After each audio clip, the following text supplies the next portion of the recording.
Ayos muna ng buhok bago umarap sa camera. Okay. Alauna ng ba yan? Ng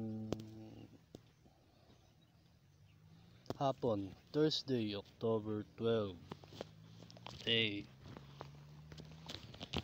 Thursday, October 12. Anong topic natin?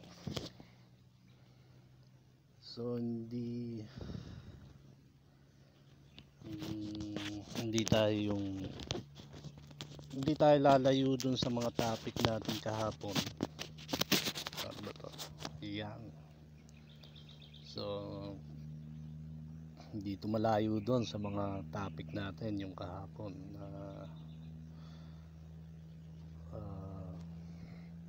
magmadali ka sa mga bagay na gagawin. So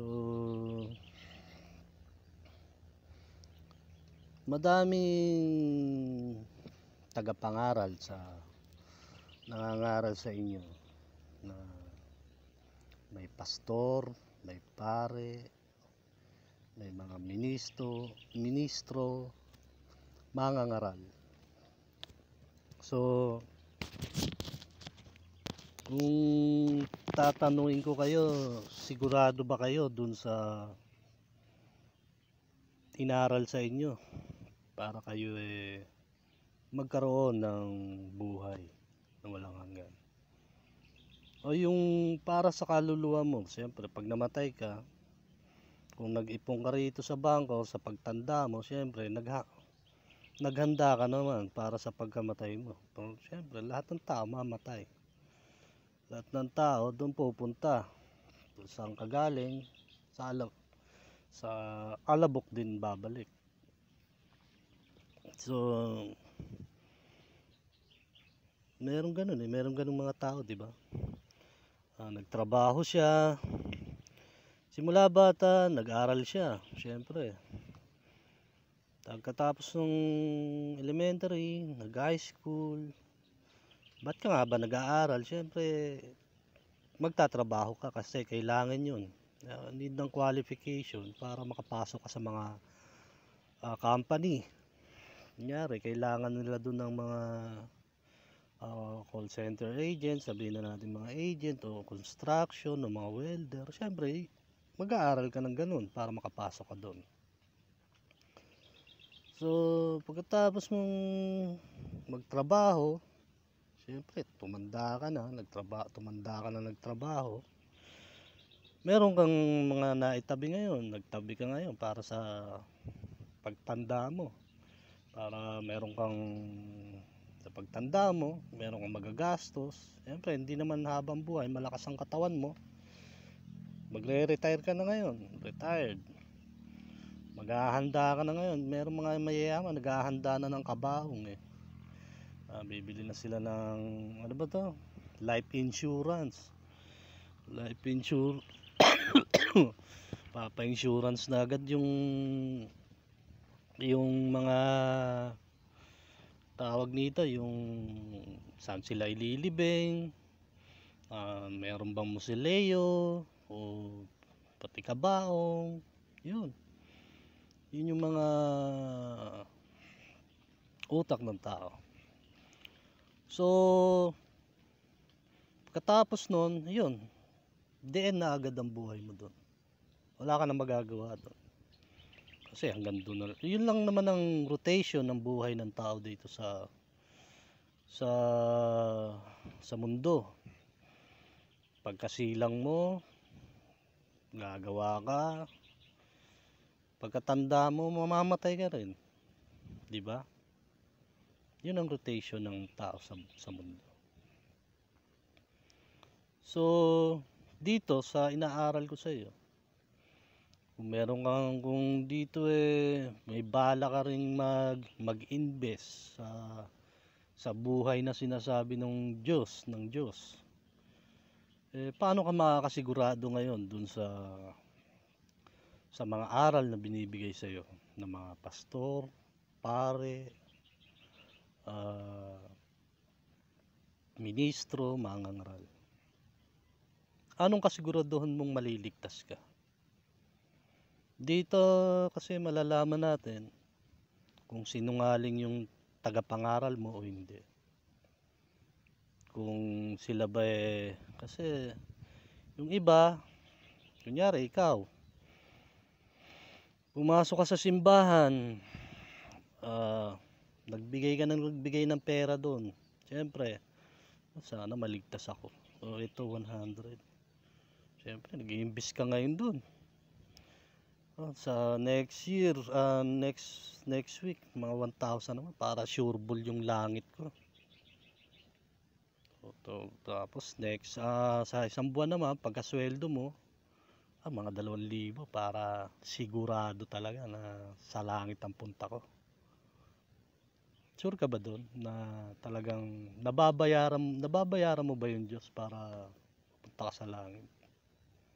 Mababayaran mo ba yung Diyos para magkabuhay ka? Di ba? Hindi, tanungin natin kung meron ba sa Biblia na pwede nating bayaran yung Diyos. Siya may-ari ng lahat ng to. Tapos lahat. Siyang creator, siyang manlalalang ng lahat. Tapos babayaran mo siya ngayon, napakalaking insulto naman nun para sa Diyos. Para lang dun sa buhay na hinahabol mo. So, anong kasiguraduhan mo para ikaw magkaroon ng buhay? Ano ba yung tinuro sa'yo ng mga pastor, pare, ministro, o mga ngaral, o mga dyan sa tabi-tabi? Ano ba mga itinuro sa'yo? Mag-abuloy ka na mag-abuloy at ililigtas ka namin. Pumasok ka sa iglesia namin, kami lang ang ililigtas ng Diyos. Putang ninyo. Ang kapal naman ng mukha mo. Di ba? So, paano ka maliligtas? Ito, bibigyan kita ng clue. Tulad ng sinabi ko na magmadali kayo. Kasi, bakit ka magmamadali? Unang-una, ang sinabi ng Diyos para ikaw ay maging alagad. Nasa Juan yun. Nakalimutan ko na yung verse Tsaka na natin ilagay yun. So, bago ka maging alagad ni Jesus, maghahandog ka sa Kanya ng bunga. Hindi 1,000, hindi 100. Maghandog ka sa Kanya ng bunga. Bago ka maging tagasunod. Porkit nakapasok ka ng simbahan, sinabi mo, Jesus, Jesus, tapos nagsasayaw ka doon, nagkripok-kripok ka doon, tapos nag-growling ka doon, music ka doon, nag-rocker ka doon sa simbahan. Sa tingin ko, hindi yun ang qualification mo para makapasok doon sa sinasabi ni Jesus. Di ba? Unang-una, magbibigay ka sa Kanya ng bunga. Anong sinabi ko sa inyo, na tip ko sa inyo? Magmadali kayo. Mangaral kayo para magkaroon kayo ng bunga. O nasa Lucas, Mateo, Marcos, andun yung kayo magbunga ng tig 60, tig 100, tig na 90. So, paano yun kung wala kang naibigay na bunga sa Diyos? Na wala kang naibigay na bunga kay Jesus? Unang-una pa lang, disqualified ka na. Ang galing mong kumanta. Dito nga ako natatawa sa nanay ko. Kasi, wow, bilib na bilib siya. Kasi pagka gusto niya lagi nasa simbahan, minsan magpe-perform siya ng sayaw-sayaw doon, magpe-perform siya kasi nagpupuri daw siya sa Diyos. Nakakatawa kasi lahat ng yung walang kabuluhan. Lahat ng ginagawa nila walang kabuluhan. Pumasok ka sa simbahan, nag-abuloy ka doon, nagbigay ka, sinuhulan mo yung Diyos. Tapos nagluluhod ka doon, nagluhod ka simula baklaran hanggang libertad, luhod ka, sakripisyo ka, minsan nagpapako ka pa sa krus. So, yung bang ibig sabihin para ikaw magkabuhay? Unang-una pa lang, ang layo ng ginawa mo dun sa inuutos ng Diyos. Napakalayo ng mga ginawa mo dun sa pinag-utos ng Diyos, dun sa patakaran ni Jesus. Kasi unang sinabi niya, kayo'y magbunga at kayo'y magiging alagad ko. So paano ka magbubunga ngayon? Ano ang mabuting bunga na sinasabi? So, yan ba itinuro sa inyo ni Eli Soriano? Tinuro ba sa inyo ni Manalo yan? Tinuro ba sa inyo ni Kebulo yan? Sino-sino? Baka tinuruan lang kayo mag-rocker doon. Baka tinuruan lang kayo magsasayaw doon, magluluhod doon, maglulupasay doon. Tapos praise ka ngayon. Oh, praise the Lord. Tapos anong nangyari? Namatay ka, tapos tinanong ka ni Jesus, anong ginawa mo? Asa na yung bunga ko? Asa na yung bungang hinihingi ko sa'yo? Di ba? So, bawat tao dito, kung gusto nyong maligtas, gusto nyong magkaroon ng buhay, meron kayong buhay na sinasabi, magbibigay kayo ng bunga sa Diyos. Ito ang mga aral na binibigay ko sa inyo, na kung kayo'y sumunod sa aral na yon, kayo aking magiging bunga. Kayo ang bunga ko. Kayo ang aking bunga sa aral na yon. Naintindihan nyo? So, dito nakikita yung kasinungalingan ng mga simbahan. Kasi bakit? Pupunta ka doon, kakain ka doon, mambuburaot ka ng pansit, mambuburaot ka ng kung ano-ano, tapos sayaw-sayaw ka doon. Tapos pambawi ka na lang ng ng abuloy mo para maganda yung samahan nyo doon. So, sosyalan lang ba yung puntahan nyo sa simbahan? Ano ba yung socialize? Magso-socialize lang tayo sa simbahan? Ganun ba yun? Nakinig ka ng aral. Ito yung sinasabi ko sa inyo na ito yung aral sa tatlong ano nga ba yun? Yung pinahiram ni Jesus ng pera. Pera ba yan? Ano ba tawag nun sa rupi? May tatlo na alagad na pinahiram ni Jesus ng pera. Sabihin na natin pera yan. Kasi ginto yun eh. Nakalimutan ko lang kung anong klaseng pera yan. So yung una, binigyan niya. Yung una, binigyan niya ng, sabihin na natin 500. O ito, 500. O, puntas ngayon, pinautang ni Jesus ng 500. Pagbalik ng 500, puta, tumubo ngayon. Binigay kay Jesus yung tubo. Pangalawang alagad, ito 1,000. Alis ngayon si 1,000, nakautang eh. Siyempre, malupit. Pagbalik ni 1,000, galing. Pagbalik, dumoble pa yung pera, binigay kay Jesus. Pangatlo, binigyan ng pera, ang ginawa nung binigyan ng pera, itinago.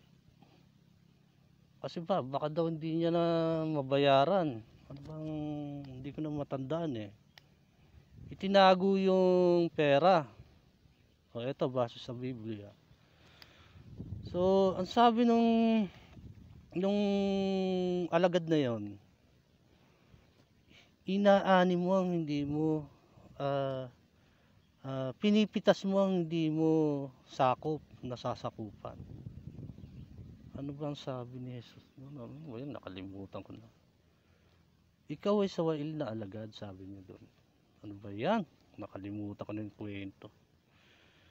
Kasi, pinipitas ni Jesus lahat ng lugar na ito yung bunga, ito yung tao. Kunyari, yung alagad na yun, nagpunta sa isang lugar na doon. Pinipitas ni Jesus yung mga, sabi nung alagad, pinipitas mo ang hindi mo pa hindi mo itinanim. Sino ba nagtanim sa buong mundo? Sino ba nagpasimula ng buong mundo? Si Jesus ang nagpasimula ng buong mundo. So sabi niya nga sa alagad, swail ka. Ano ba yun? Swail ba yun? Basta hindi ko na matanda, mamaya na natin kasi ayoko na magbasa-basa. Ang perang sinasabi ko, ang pera sa parabolang yun.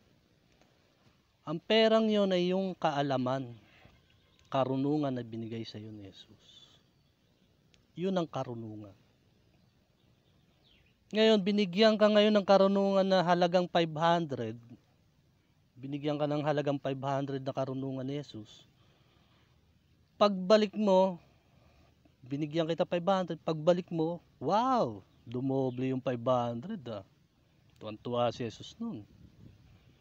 Okay, next, 1,000. Dumoble yung 1,000, bumalik.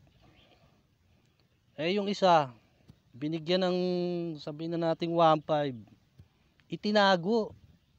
Anong ibig sabihin ng itinago?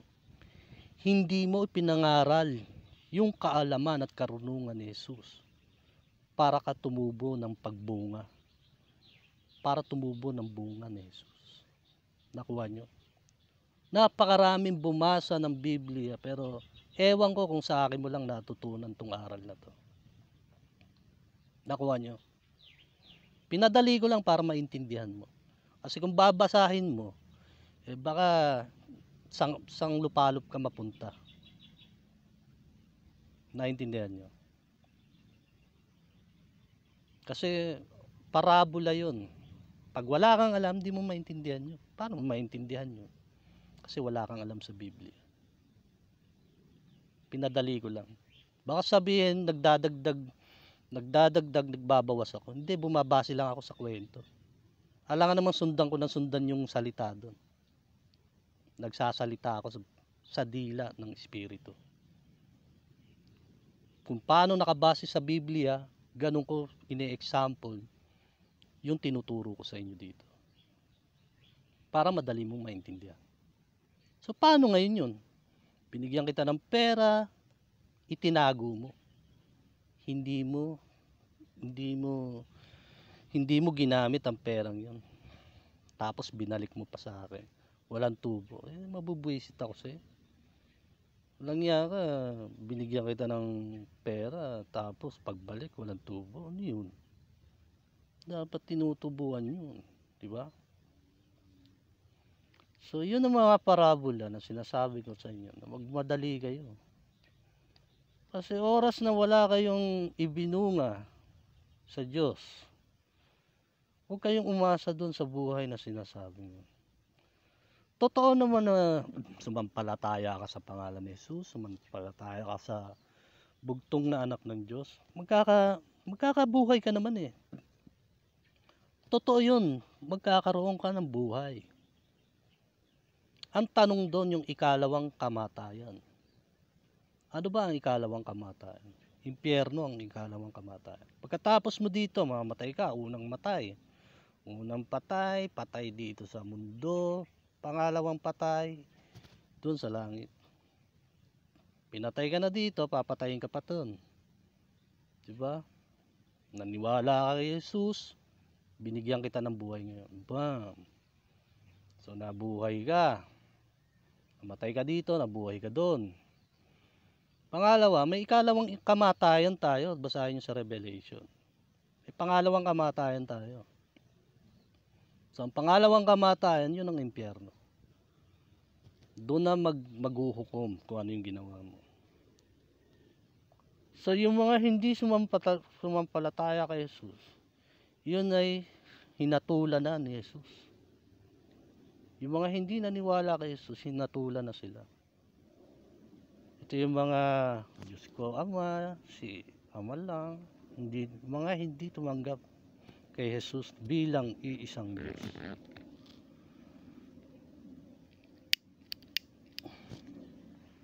So, yung bang bagay na to itinuro sa inyo ng pare, ng ministro nyo, ng mga pastor nyo, tatanungin ko lang kayo. Baka sayaw lang kayo ng sayaw doon, sabihin mo, sasama pa yung Diyos sa breakdance nyo, hindi kayo liligtas nun. Wala kayong bunga eh. Kumbaga, pinautang kita, pagbalik mo, wala ka naman binigay sa akin. Kunyari, ako Diyos. O ito, binigyan kita ng pera. Pagbalik niya na, may tubo. O pagbalik mo ngayon, wala kang tinubo, lugi pa. Tangina, magagalit ako sa iyo. Diba? Totoo ba yun?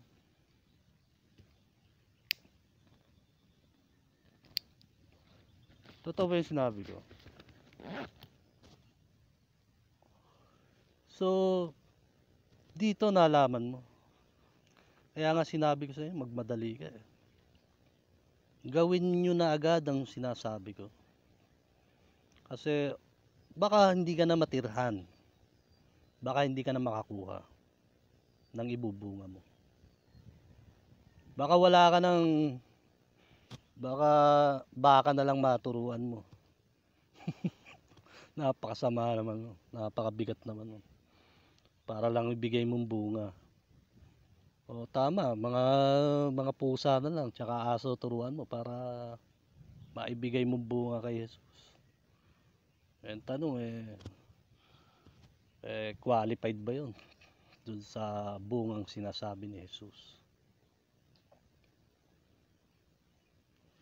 So yun. So pag magmadali kayo, sabi sa Revelation,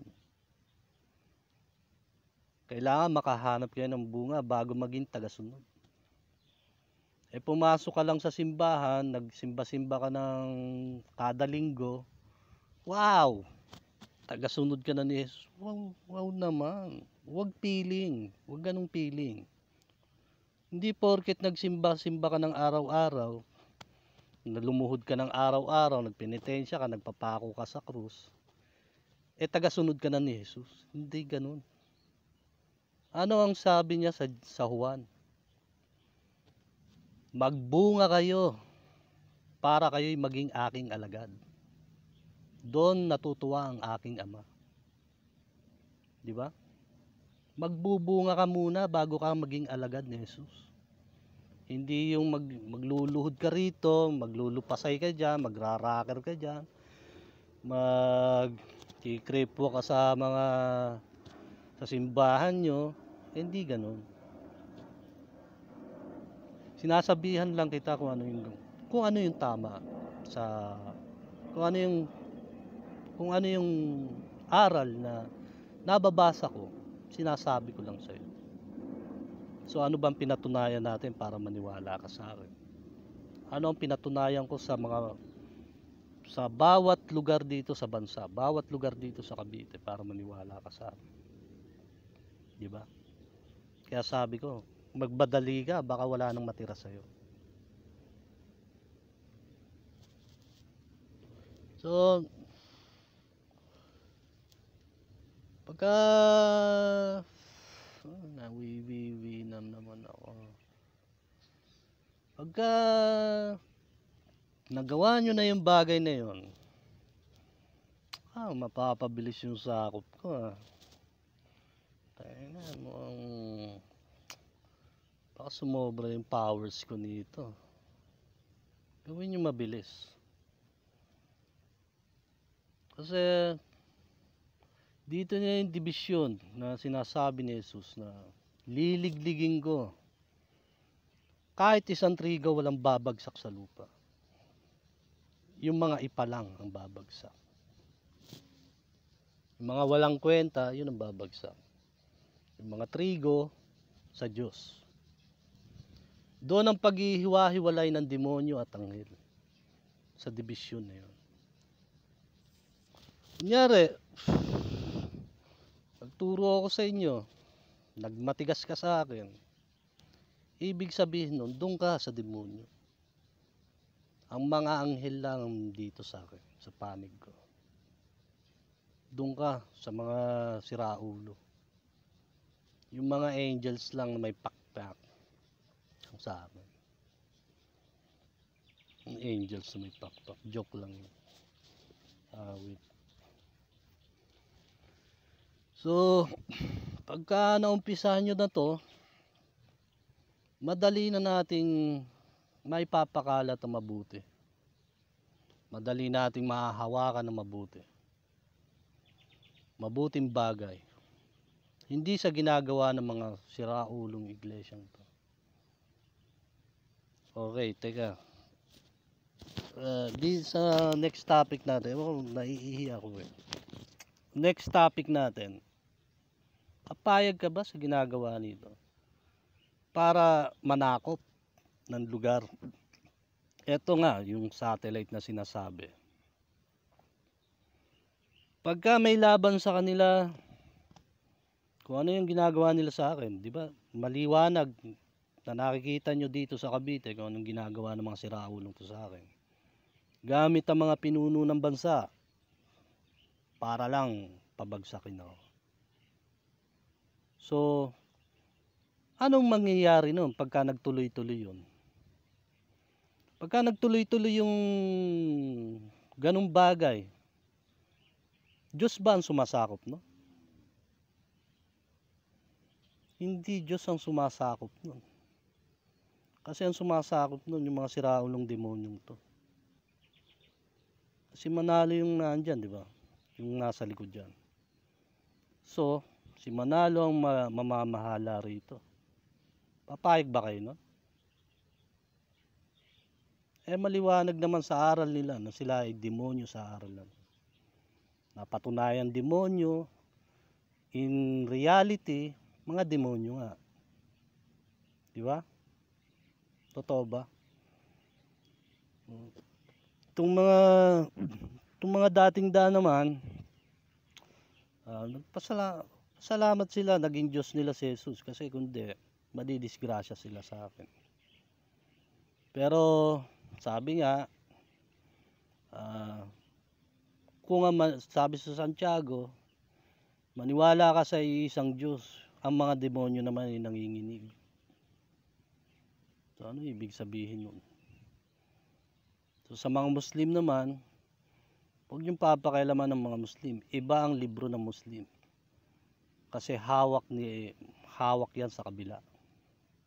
May dalawa tayong alipin. Ito ang anak ni Agar, anak ng Malaya, anak ng alipin. Anak sa Malaya, anak sa alipin. Ang anak sa Malaya ay yung mga pinangakuan ni Jesus. Tayo yung nabigyan ng pangakong yun. Merong anak sa alipin. Ang mga anak sa alipin ay alipin ng mga kautusan. So maliwanag naman na nakikita nyo sa Muslim kung gaano kadami ang kautusan nila. So huwag nyong huhusgahan sila dahil sila ay tawag nito. Sabi nga ni Pablo na kung ang Israel, kasi doon nagsimula yan sa Israel, yung mga Hudyo. Kung ang mga Israel, huwag nyo silang, kasi sila ay mahal ng Diyos. Sabi ni Pablo doon sa gawa, sila ay mahal ng Diyos. Dahil sa kanilang mga magulang. Dahil sa kanilang mga magulang, minahal sila ng Diyos. Sino ba ang hentil na sinasabi? Tayo yun na nasa labas sa Israel.